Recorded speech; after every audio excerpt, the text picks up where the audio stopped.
완다 막시모프는 염력이라는 신비한 마법 능력을 가지고 있어서 스칼렛 위치라는 별명을 얻었습니다.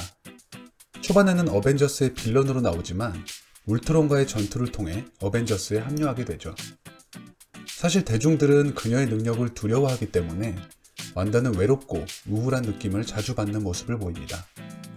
특히 자신의 실수로 인명사고가 발생하자 고립감이 극에 달하는데요.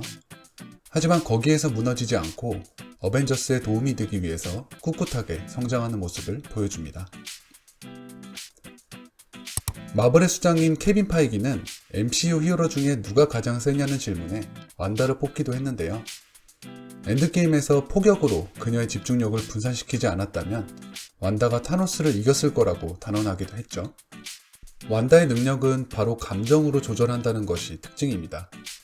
그래서 계속 들쭉날쭉할 수밖에 없는데 초반에 통제가 안 돼서 여러 사람을 다치게 하는 불안정한 모습을 보이죠. 하지만 시간이 지날수록 점점 자신의 감정과 능력을 통제할 수 있게 되죠. 감정이 증폭될수록 힘도 비례하는데 분노를 표출하는 장면을 보면 타노스마저도 막기 힘들 정도의 강한 힘을 보여줍니다. 이 핵심적인 능력이 바로 염력입니다. 손에서 나오는 붉은색 있죠? 이게 스칼렛이라는 이름의 염력인데 이 염력으로 사람이나 사물을 들어서 날려버릴 수 있고요. 단순한 물건이 아니라 전차도 들어올릴 수 있을 만큼 막강합니다.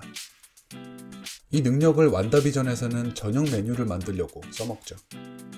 뭔가 해리포터 마법과 비슷한 느낌 아닌가요? 두 번째 능력은 정신조종입니다. 환각을 통해서 내면의 트라우마나 공포스러운 장면을 보여줘서 적을 무력화시키는 방법인데요. 이것도 보통 능력은 아닙니다. 아이언맨, 캡틴 아메리카, 토르까지 단번에 걸릴 정도로 강력하고요. 소코비아 시민들 전체에게 환각을 걸어서 대피하도록 할 만큼 범용성도 높습니다. 마지막으로 현실 조작 능력이 있어요. 이 능력은 현재 디즈니 플러스 완다비전에서 제대로 보여주는 능력입니다. 개인적으로는 이게 완다의 능력치 중 스케일적으로는 거의 끝판왕이 아닐까 생각됩니다. 쉽게 말해 자기가 원하는 세상을 창조할 수 있는 능력인데요. 자칫하면 큰 독이 될 수 있는 위험한 능력입니다. 분명 인피니티 워에서 사망했던 비전이 멀쩡하게 살아있고 아이를 원한다고 바로 쌍둥이 아들을 낳을 수 있는 세상. 아직 완다비전의 후반부가 나오진 않았지만 분명히 왜곡된 현실과 멀티버스 간의 어떤 문제가 터지게 될 것 같습니다. 그것이 내년 개봉 예정인 닥터 스트레인지 인 더 멀티버스 오브 매드니스에서 제대로 드러나지 않을까 생각되고요. 사실 원작 코믹스를 보신 분들은 아시겠지만 완다는 이 능력 때문에 정신에 문제가 생겨서 광기 직전까지 갑니다. 그래서 수많은 어벤져스와 엑스맨 뮤턴트들이 살해돼요.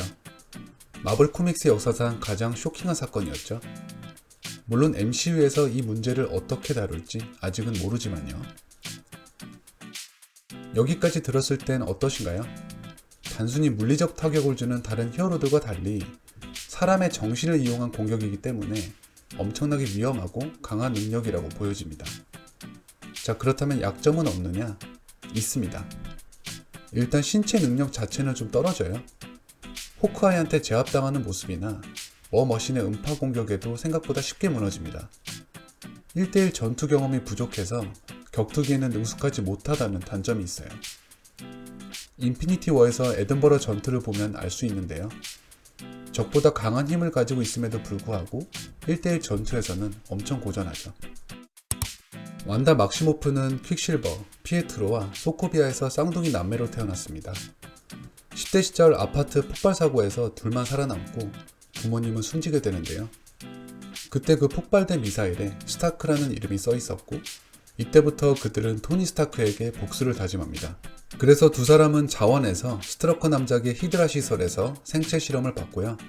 로키의 창, 인피니티 스톤을 이용해서 특별한 능력을 부여받고 강화 인간이 됩니다. 이건 다른 얘기지만 코믹스 원작에서 이 남매는 오히려 엑스맨 쪽하고 관련이 있어요. 여기서는 강화 인간이 아닌 돌연변이로 등장하고 심지어 아빠는 엑스맨의 매그니토입니다. 그럼 왜 영화와 코믹스의 설정이 달라졌을까요? 영화 판권 때문입니다. 당시만 해도 영화 엑스맨 시리즈의 판권은 20세기 폭스가 가지고 있었기 때문에 디즈니에서 갑자기 돌연변이 설정을 쓸 수가 없었어요. 그런데 아시다시피 2019년 디즈니가 폭스를 인수해버리면서 이런 설정 등이 좀 애매해져 버렸죠.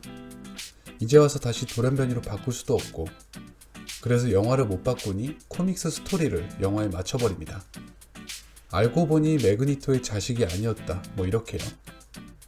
아무튼 향후 엑스맨 세계관과 어벤져스 세계관이 합쳐지지 않을까 싶은데 완다의 향후 거치가 어떻게 될지 궁금하네요. 완다는 비극의 아이콘입니다. 완다가 사랑하고 의지했던 거의 모든 사람이 죽죠. 처음에 부모님이 사망했고요. 오빠인 퀵실버도 불운의 사고로 죽고 애인인 비전도 죽어버렸죠. 굉장히 외로운 이미지의 캐릭터입니다. 그래서 그 현실에서 벗어나고자 행복한 가상현실을 창조했다고 아까 얘기했었죠. 오빠 피에트로 막시모프와의 관계는 단순한 가족 이상의 끈끈함이 있었는데 어렸을 때부터 의지할 사람이 단 둘뿐이었기 때문이었죠. 그래서 그런지 피에트로는 완다를 좀 과잉 보호하기도 합니다.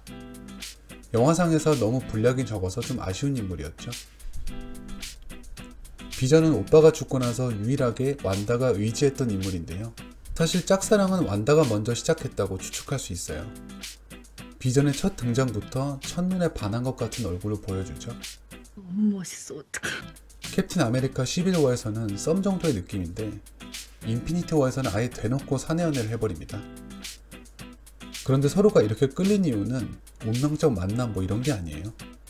바로 비전의 이마에 박힌 마인드스톤 때문입니다. 완다의 힘의 원천이 바로 마인드스톤이기 때문이죠. 오직 완다만이 스톤을 파괴할 수 있었던 것도 그 이유입니다. 안타깝게도 비전은 여기서 사망했는데 완다 비전에서의 모습이 단순히 가상의 모습일지 아니면 진짜로 살아 돌아올 수 있을지 기대가 됩니다.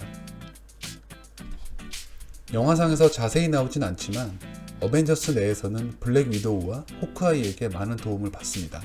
블랙 위도우에게는 직접적인 전투 훈련을 받고요. 호크아이에게는 정신적인 조언을 많이 듣죠.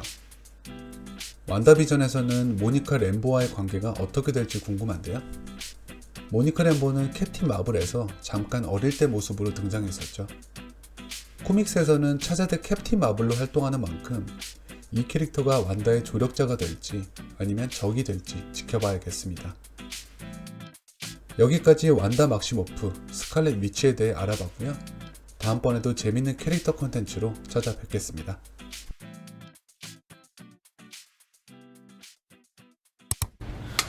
Times 2 frames. Okay, here we go.